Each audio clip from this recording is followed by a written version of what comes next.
dhawaada walaalayaal soo dhawaaya ku soo dhawaada channelka African Culture. waxaan rabaa inaan reaction ka sameeyo gabadhan Soomaalida oo gurigeeda nadiifinaysa.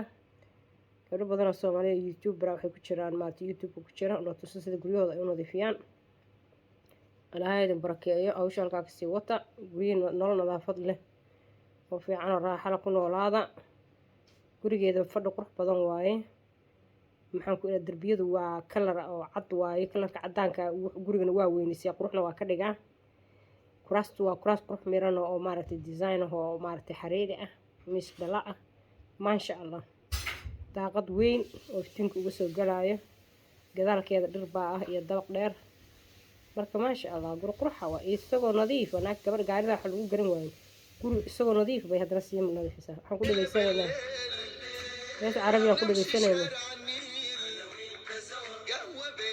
الله بليل بالله انت بليل بالله يلا الرياكشن بقى تبين ما شاء الله. كراست وروف رئيس ما يكسر ما ينسى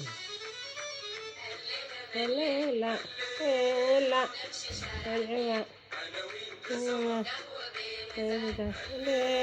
لا يعني كل نظيفين يهب لونه ليا وقاب لقان كمد مساس أنا أقول بح أفريكان كلتشر إن كان الله رقمنا أفريكان كونه يعني واحد يسوي جلسة مع دكتورية جارك ما صابنا. لكن يمكن نلاش الصوص عم يقدم بي معرفة كوكو بانكار الله يعني إن شاء الله بانكار الله يعني نلاشها مع السياسة دا مع التدبير بقنك وحكسته.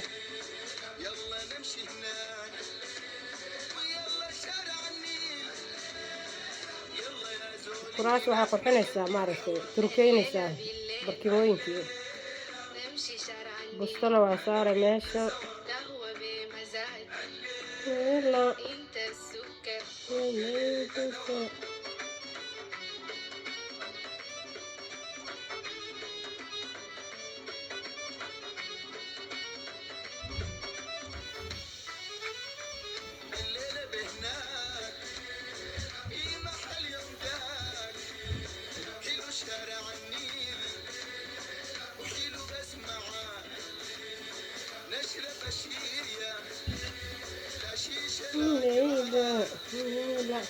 وهكذا walaalayaal insha Allah waa la soconaynaa gabadha tan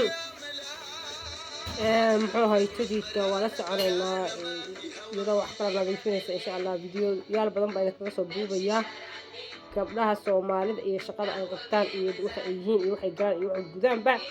like the share comment ii soo qor kambaleen taabto si videoda ay kugu soo dhacaan markaan soo daayo. السلام عليكم ورحمة الله وبركاته.